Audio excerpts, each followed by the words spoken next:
Hey guys, it's Rob the Jersey Spider. Good evening everyone, and we're going to do something that I don't normally do, and that is this evening I'm going to take a little night ride. We'll do a little chatting, but first let's take a look at this thing all lit up. All right, let's get to it. Okay, so as we can see in the evening, pretty much the front end of this thing is lit up like a Christmas tree. So if vehicles don't see you from the front, there's a big problem. Now, I had mentioned that I did add the lower light bar, so we can zoom in on it a little bit here. And I will turn that on right now so you get a perspective of that at night. And we're going to do both and drive with it on and off at night to show you the difference.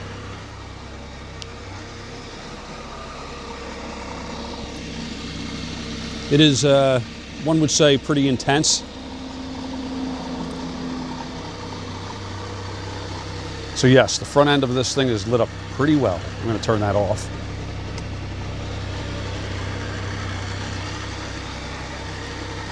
So again, with the Can Am Spyder, the RTs, you have the headlights, you have the fender lights, you have the two accent lights. So plenty of visibility from the front in the evening. From the sides, as you ride through intersections, I did no modifications with lighting to the sides. So as you can see, there's nothing. You do have the reflectors. There's the one on the front fender. And you do have the reflector on the saddlebag back here. But again, they are just reflectors. So visibility from the side at night. Come on, Can Am, do a little better at that. And of course, the back is lit up pretty nice. All right, so that's our lighting situation with the perimeter lighting. And let's just mention the lighting with the controls. It's minimal on the 2020s through the 2023s, but when they upgraded the screen, they upgraded the controls, and there's more lighting on the controls on the handlebars, which is good because a lot of this, as you can see, is blacked out. There's only a minimal amount lit up. All right, guys, so let's jump on the old girl and we'll go for a ride. Okay, guys, so right now we're going to take a ride in my neighborhood down to the bay. This road has, as you can see, some street lights. And the headlights on the Can Am RTs are what I would say compatible to a regular car. I'm just riding with the low beams on right now. And I do not have my LED light bar on. The sharp curve here, it's fun.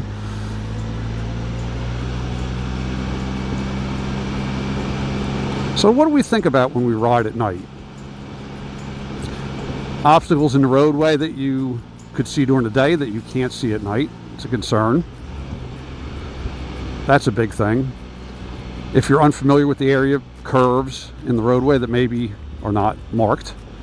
Oncoming traffic like that truck blinding you as you're riding and perhaps going around a curve. That could be a big issue. And in my area, at the Jersey Shore and the Pine Barrens, a huge issue is the wildlife. Mainly deer at night, and or raccoons, but mainly obviously the deer due to the size of them. So I'm going to do this little ride here to give you an idea. Okay, I'm going to put the high beams on, give you an idea with that how it looks, and flash off, on. Quite a difference with the high beams.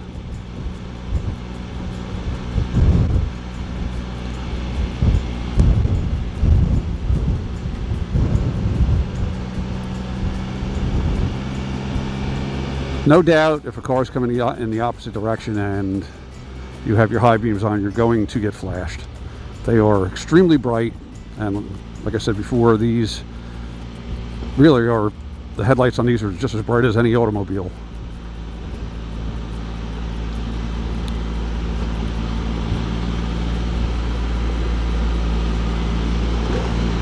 So after we ride through the neighborhood here, I'm actually going to take a ride where it's a little darker, where there's a few street lights, but not that many.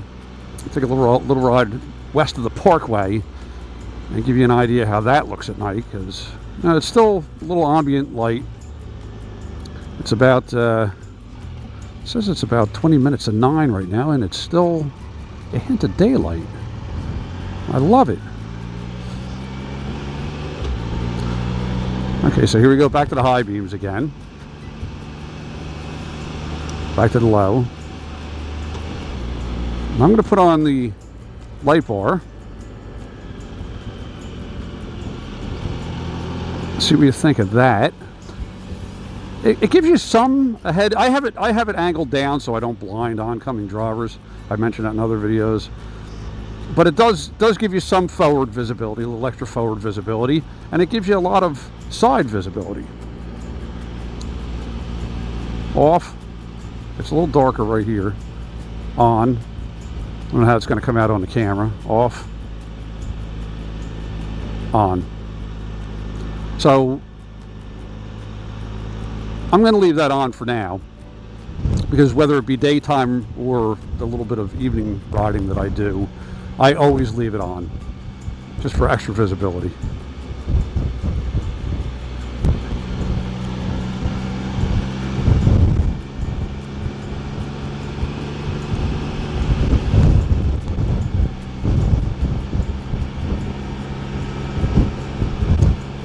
Alright, we're going to be out of this. If you hear some wind being picked up, I do have the little fuzzy thing on the microphone, but if it's picking up some wind, we'll be away from the bay here momentarily.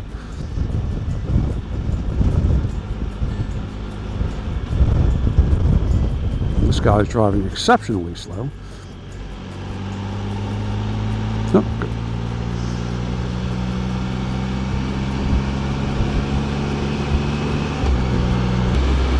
So if you're unfamiliar with the area, this is wonderful, because if you were going too fast and didn't see these signs, and there were no signs, I can tell you at this curve you're probably going to crash. So that's a big thing with night riding, folks. Just, you got to go slower, got to pay attention a little bit more than even the day. Not that again, during the day you don't have to be really focused and looking around and anticipating things that may happen, but at night it's a whole different story. You have nothing around you to protect you, and you have to be a little more careful.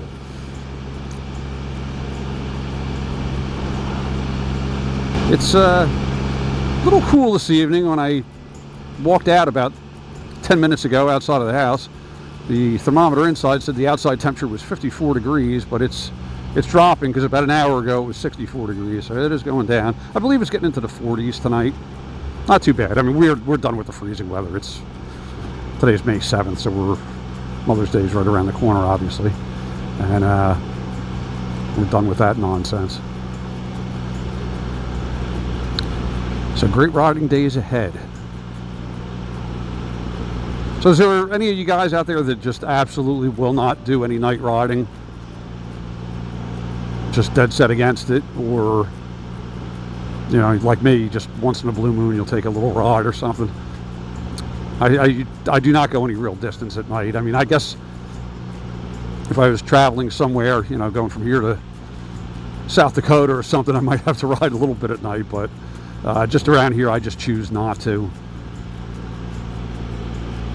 In my area here in this township I live in, there's a lot of traffic, and it's, you know, nowadays with everybody with their cell phones not paying attention and stuff, you just got to really be careful. So that's why I've always said I try to ride in places where there's not a whole lot of traffic.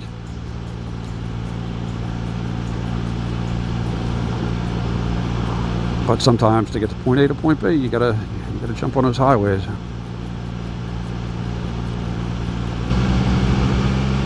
So this road's pretty dark, but there's all this ambient light, so this is not a good example to show you the actual lighting on the Spyder in a totally dark environment.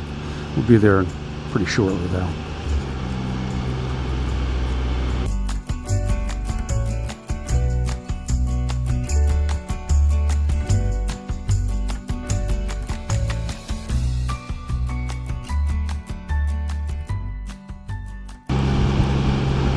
How about that? The price of gas, my God, nowadays. It actually, I think it was, I want to say it was $4.59 this morning, so it went down 4 cents. But this is getting ridiculous with the price of gas. Oil companies are ripping us off. I was watching a video, some guy mentioned it. He goes, you know, when gas was high under the previous administration, he said oil was oil was $140 a barrel. He says, but I don't remember it being quite this high, and oil right now is $104 a barrel. He goes, it doesn't seem to make any sense. He goes, the oil companies are, there's no doubt they're ripping us off. They're just taking advantage of the situation as they do. It's a shame, corporate sometimes. Okay, so we're going over the bridge for the Garden State Parkway, and this guy continues on. I may pull over and let him go by a little bit. But there's parts in this road here where there are no lights at all. Now you can see it's very, very dusk. It's just about dark out. See a hint of daylight up there, but it's pretty dark. So here you are riding at night. Now I'm going to I left my light bar on, and I'm going to, because it really lights up the side of the road. So what do you look for? You know, you're looking in the road. I'm looking for eyeballs off to the side of the road, because deer eyes, raccoon eyes, whatever it may be, opossum, they glow. So I'm going to pull over here. I try to just constantly scan, really pay attention, and yes, I definitely go slower. The speed limit out here is 50. I usually do like around probably pushing 60. But I'm not going to do that on dark days. It's, if you need to make some kind of basic maneuver or something, you need a little time. No? Okay, I'm going to turn these off for a second and ride with just the low beams on.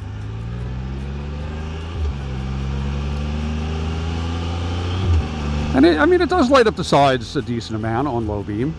It's nice and bright. Let me put on the high beams. Huge difference. You can see way far in front of you and see a lot more of the sides. It's 100 times safer riding with the high beams on. Visibility is second to none with that.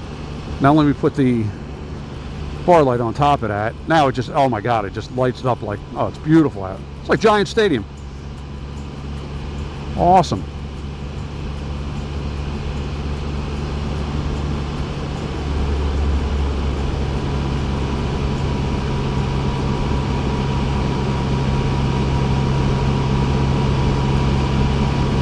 Coming up this hill, there's a car coming. I got to kick down the high beams.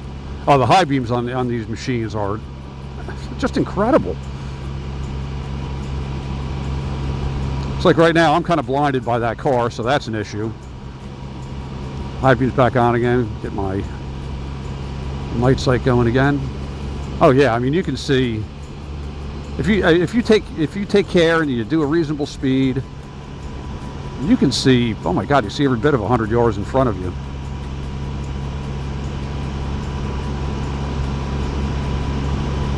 So yeah, you're looking for obstacles in the roadway. You're looking for animals in the roadway. Side streets, obviously, paying attention, making sure you're seen, which again, with these machines, with all the lighting on the front of these, if you're not seeing, the person's just absolutely blind.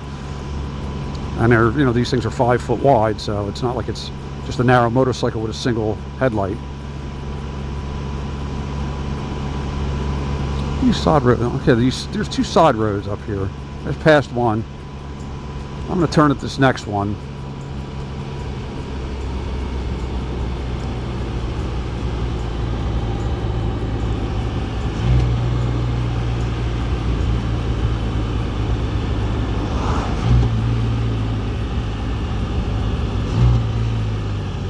Okay, let's see, are there any street lights here?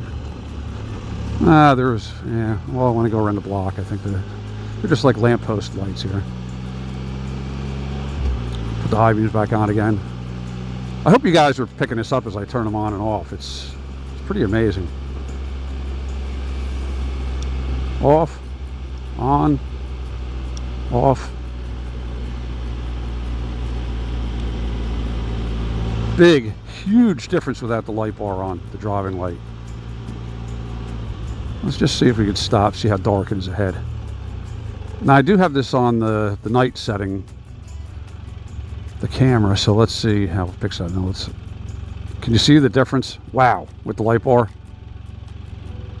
There's a light bar, and then let's do high beams. High beams, yeah, all the difference in the world. Even with the high beams on, no light bar, there's a huge difference. But the light bar back, oh my God, such a difference. So, my recommendation, if you do purchase one of these, or you already have one of these, and you do some night riding or a significant amount, get that light bar. It makes a world of difference. It really does. Again, I leave mine on even during the day. I want to be seen out there, and we all should want to be seen very clearly. Yeah, this is totally dark here, and it's no high beam. High beam.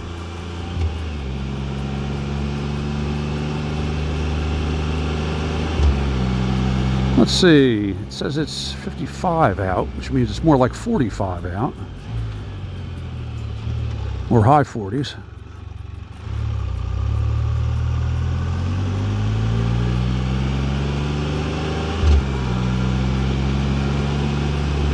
So I'm pretty much at the point where my brakes are broken in, or what I would say they're broken in, and I have to tell you, they are fantastic.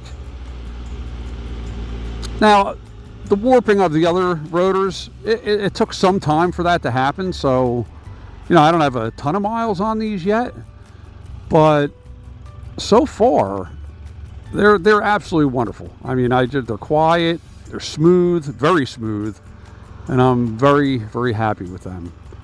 Yes, they were very expensive, but I'm very happy with them. It was a wise purchase.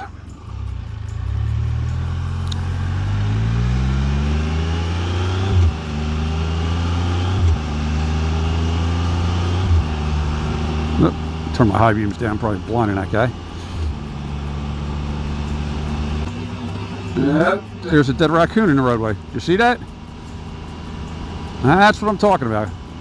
I don't know what would happen if you hit one of those. It's going to tangle up in your wheel and you go... I don't know what would happen. I don't want to find out. So here's something funny I thought about the other day. I took a quick ride the other day, but I didn't do a video at the time. And I would love for you guys to comment on this, because, you know, I'll do a lot of residential riding just to sightsee or what have you. But any of you guys notice that I would say probably, I don't know, 80 to 90% of the dogs out there hate these things? If somebody's walking their dog, they start barking at you and people have to hold them back. And I don't know if it's the pitch of the engine or just the way the thing looks coming at them, but I think it's kind of comical. I mean, so many dogs hate these things. Yeah, I'm actually going to go down to fifth gear here. So yeah, if you can comment if you guys find the same thing. It's just so weird. They absolutely hate these things. Or even if they don't bark, they just stop and look at you as you go by. So far here at the Jersey Shore, it's been a very, very cool and windy spring so far. We had, I want to say about a month ago, it was somewhere around first, second week of April, we did have 2 or 3 days that were in the high 70s, 80 degrees. And then right after that, it dropped back down into the 40s, into the 30s. Today was a high of 64. It's been weird. It's more actually when I went to work up until, I don't know, it was probably maybe up until noon, 1 o'clock. It was only in the 50s. And then eventually it jumped up. But yeah, the weather's been a little weird here, and it seems to be the recent pattern here at the shore, or at least on the East Coast rather. A little bit cooler springs. But anyway, guys, I'm just going to end this short little video here. I'll take a little night ride with you guys. I'm glad you joined me. Thank you so much. If you give me a thumbs up and a subscription, I would appreciate it. It helps my little channel. And as always, if you're thinking about getting one of these, do it. It's so worth it. You're going to enjoy it. They're an absolute pleasure. So stay happy, healthy, get out there and ride, and we will talk to you guys soon. Take care.